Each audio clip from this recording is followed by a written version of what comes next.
not every cell in the body has to perform the same functions. We know that there are specialized cells in our own body, such as nerve cells, stomach cells, and eye cells. The eye cell doesn't need enzymes to break down proteins, and the stomach cells don't need photoreceptors to sense light. So, how does our body know when to create these proteins? Let's first take a look at bacterial regulations. Bacteria are much simpler than eukaryotes, so their mechanisms are a little bit easier to understand. Bacteria regulate their transcription based on their environment. This is important to help them conserve their resources and energy. For example, if there's no glucose to break down in their environment, why would they need to make proteins to help break it down? They should only make proteins when they need to make these proteins.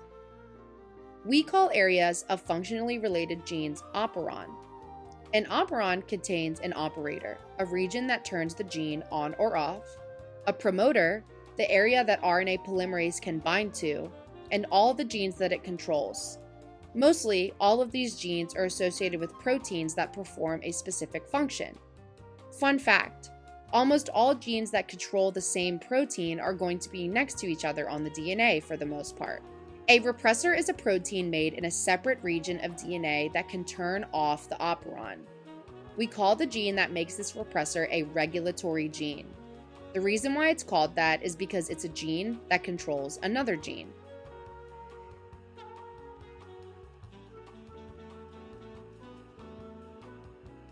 A co-repressor is a molecule that binds to the repressor to make it functional. The binding of a repressor is reversible depending on the environment that the cell is in. If the repressor is bound, transcription does not occur.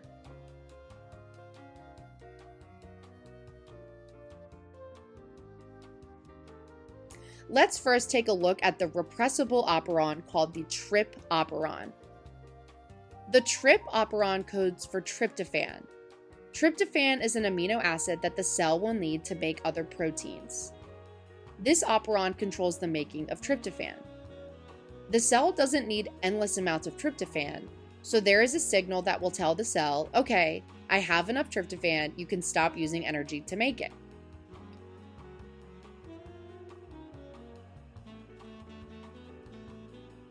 The repressor from this operon is made inactive, meaning when it's created, it cannot bind to the Trp operon. It needs something to attach onto it for it to bind to the operon.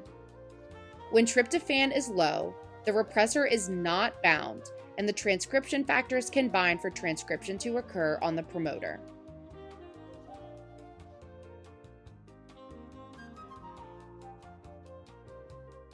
When tryptophan is high, tryptophan actually binds to the repressor.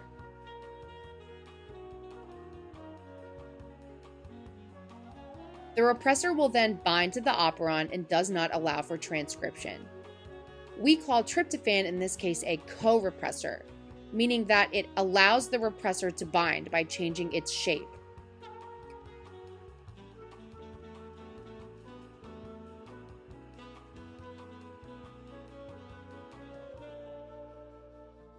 When a repressor can change its shape based on the environment, we call this an allosteric enzyme.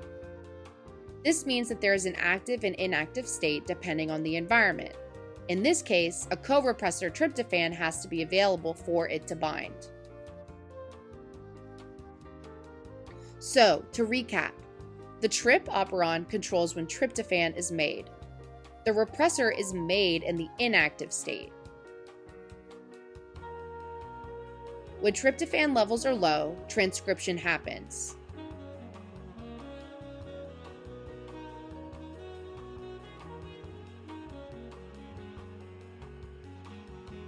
When tryptophan levels are high, tryptophan has a higher chance of bumping into the repressor. When tryptophan joins the repressor becomes active and binds to the operator, turning the gene off. Transcription will stop until tryptophan is used up and the repressor can unbind.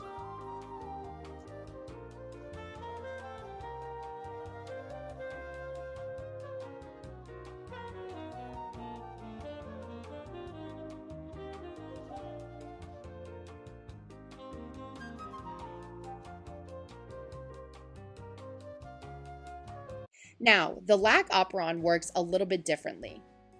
The Lac operon controls the rate of lactase, an enzyme that's used to break down lactose. Cells use lactose to break it down into glucose and galactose. Cells will use lactose to get to glucose, which is what the cell uses for energy. But it takes a little bit of time to break that lactose down and a little bit of energy, so it's not its primary use of energy.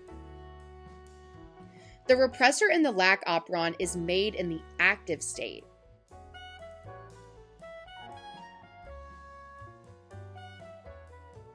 That means that when it is created, it can automatically bind.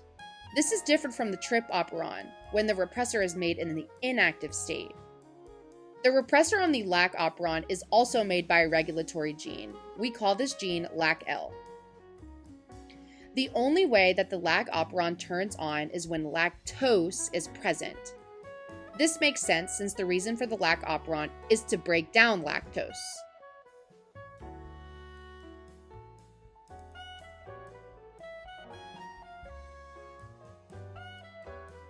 We call lactose an inducer. This means that it joins to the repressor, which is currently bound to the operator, and it makes the repressor fall off the DNA. This allows for transcription to occur. The Lac operon will not work unless lactose is available to move the repressor out the way. Both the Lac operon and Trp operon in this way are under negative control. This means that there is a repressor that turns off transcription, hence the word negative. As mentioned before, the Trp operon is called a repressible operon. This means that the gene is normally on and is repressed by a high level of some product. The Lac operon, on the other hand, is called an inducible operon. This means that it's normally off, but it gets turned on when there is a chemical signal. The signal in this case is the availability of lactose. There is an extra step to the Lac operon, and it's called positive gene regulation. This is a separate step that basically determines if the Lac operon will transcribe a lot of lactase or just a little lactase, and it has to do with the availability of glucose.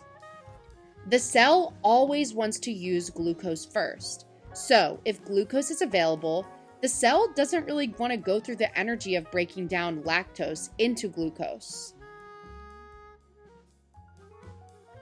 However, how the cell knows if there is a high or low level of glucose is by a protein called cAMP. cAMP accumulates only if glucose is absent.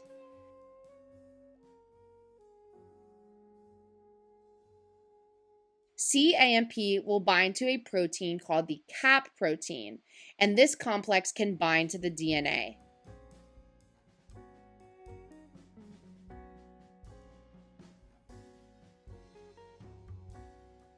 The more cAMP is available, the more likely it's going to bump into the cap protein.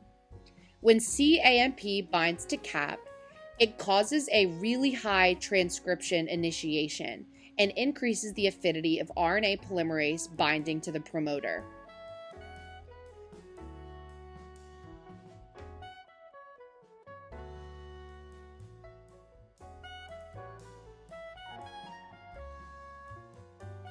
When glucose starts to become available to the cell, cAMP stops accumulating and it becomes used up. So, the cap protein will detach from the Lac operon and the transcription will slow down, but not necessarily stop, as long as lactose is available.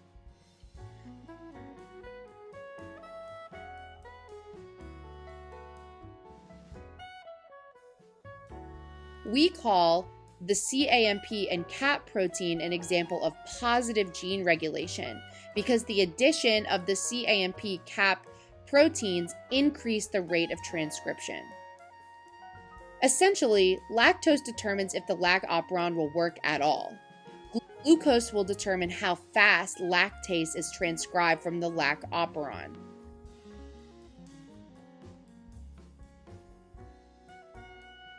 So, in a nutshell, when there's low glucose and lactose is available, the lac gene is strongly expressed and a ton of lactase is created.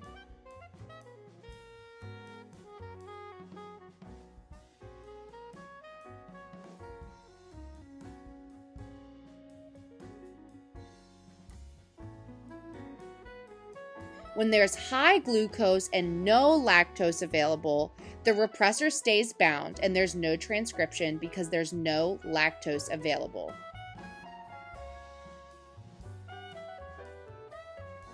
When there's low glucose and no lactose available, the repressor still stays bound because there's no lactose available to take the repressor off.